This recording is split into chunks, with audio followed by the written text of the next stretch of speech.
Selamat siang Pak, kami mahasiswa dari Prodi PBI semester 3. Saya Miriam Evelina Hutagalung. Saya Tris Yunit. Dan saya Elizabeth Oxford Nadine Wito Azin. Berikut video wawancara dan laporan hasil wawancara dari kelompok kami. Dan ini ada tugas wawancara mata kuliah literasi digital, yaitu tentang mahasiswa dan media sosial. Nah, topik yang ingin saya wawancarai kepada kamu yaitu tentang dampak media sosial terhadap kesehatan mental mahasiswa. Apakah kamu bersedia saya wawancara? Terima kasih. Oke, untuk pertanyaan nomor 1, platform media sosial apa yang paling sering kamu gunakan dan berapa lama kamu menggunakannya setiap hari? Platform media sosial yang paling sering saya gunakan itu TikTok. Dan waktu yang saya gunakan sekitar 5 jam sehari. Wow. Oke. Pertanyaan nomor 2, apa alasan utama kamu menggunakan media sosial? Alasan utama saya menggunakan media sosial itu untuk hiburan dan selebihnya untuk komunikasi, mencari informasi atau pembelajaran. Oke. Apakah kamu merasa sulit berhenti menggunakan media sosial meskipun sedang ada tugas atau ujian? Iya, karena ketergantungan dengan media sosial. Oke. Nomor berikut 4. Apakah Anda pernah merasa cemas, stres, dan tidak percaya diri setelah melihat postingan orang lain? Mungkin kadang-kadang ada muncul video-video tentang kesuksesan seorang gitu, terus saya yang scroll media sosial itu buat kayak kurang percaya diri. Oke. Pertanyaan kelima, bagaimana pengaruh media sosial terhadap fokus belajar kamu? Cukup berpengaruh karena mengganggu waktu belajar. Oke. Apakah notifikasi media sosial sering mengganggu waktu belajar dan istirahat kamu? Iya, ketika ada notifikasi masuk, mungkin saya buka ponsel dan menonton sesuatu di notifikasi. Oke. Menurut kamu, apakah media sosial lebih banyak membantu atau justru mengganggu keseimbangan mental kamu? Untuk membantu itu lebih ke hiburan. Kalau untuk mengganggu kesehatan mental itu Tidak ya? Oke. Ke-8, apakah yang akan kamu lakukan agar menjaga kesehatan mental saat menggunakan media sosial terasa berlebihan? menghentikan menggunakan media sosial dan beraktivitas di luar. Oke. Apakah kamu pernah mencoba membatasi penggunaan media sosial dan bagaimana hasilnya? Pernah, tapi kembali lagi Ke habit semula. Oke. Menurut kamu, apa langkah yang sebaiknya dilakukan mahasiswa agar media sosial tidak berdampak negatif terhadap kesehatan mental? Itu menggunakan media sosial secara bijak dan mencari video-video atau informasi-informasi yang berguna dan penting untuk menyeleksi setiap yang kita cari di media sosial. Oke, Ade, terima kasih untuk jawaban dari 10 pertanyaan wawancara. Halo Nadine. Kita akan ada tugas wawancara untuk mata kuliah literasi digital dan topiknya ini media sosial sebagai alat pembelajaran dan kolaborasi.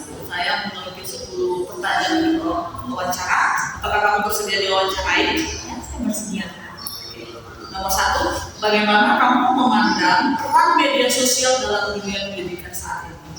Ya, media sosial berperan besar dalam dunia pendidikan karena dapat menjadi sarana berbagi informasi, berdiskusi, dan memperluas wawasan. Mahasiswa dapat belajar tidak hanya dari dosen, tapi juga dari komunitas dan sumber global secara cepat dan mudah. Oke. Yang kedua, apa manfaat utama penggunaan media sosial sebagai alat pembelajaran? Ya, manfaat utamanya adalah kemudahan akses materi, komunikasi yang lebih cepat antara dosen dan mahasiswa, serta kesempatan belajar kolaboratif melalui grup atau forum daring seperti Google Classroom, WhatsApp Group, dan Telegram.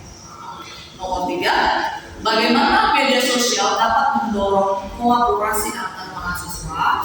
Ya, melalui fitur seperti grup diskusi, berbagi dokumen, ataupun Zoom, mahasiswa dapat bekerja sama dalam proyek, bertukar ide, dan memberikan umpan balik secara real time tanpa harus bertemu langsung. Pertanyaan keempat, platform media sosial apa yang paling efektif digunakan untuk pembelajaran menurut kamu? Ya, platform seperti YouTube efektif untuk pembelajaran visual, WhatsApp dan Telegram cocok untuk komunikasi cepat, sedangkan Facebook, dan Instagram dapat digunakan untuk berbagi materi kreatif dan informasi akademik. Nomor 5, apakah ada tantangan dalam menggunakan media sosial sebagai alat belajar? Ya, tantangannya antara lain gangguan dari konten non-edukatif, penyebaran informasi tidak akurat atau berbuat, serta kesulitan dalam mengatur waktu karena sifat media sosial yang ada. Oke, yang keenam, bagaimana cara mengatasi distraksi saat belajar menggunakan media sosial? Dengan mengatur waktu belajar, mengaktifkan notifikasi yang tidak perlu, serta menggunakan akun atau grup kelas untuk kegiatan akademik agar tetap fokus pada tujuan belajar. Nomor 7, apakah media sosial dapat meningkatkan motivasi belajar mahasiswa? Ya, karena media sosial memungkinkan pembelajaran yang lebih interaktif dan menarik. Misalnya tugas berbentuk video atau edukasi daring membuat mahasiswa lebih aktif dan termotivasi untuk berpartisipasi. Pertanyaan ke-8, bagaimana dosen dapat memanfaatkan media sosial untuk meningkatkan kolaborasi? Dosen dapat membuat video diskusi online, mengunggah materi di platform edukatif, memberi tugas kolaboratif antar mahasiswa, serta memberikan umpan balik langsung melalui media sosial. Oke, ke-9, apakah media sosial juga membantu dalam pembelajaran lintas universitas atau negara?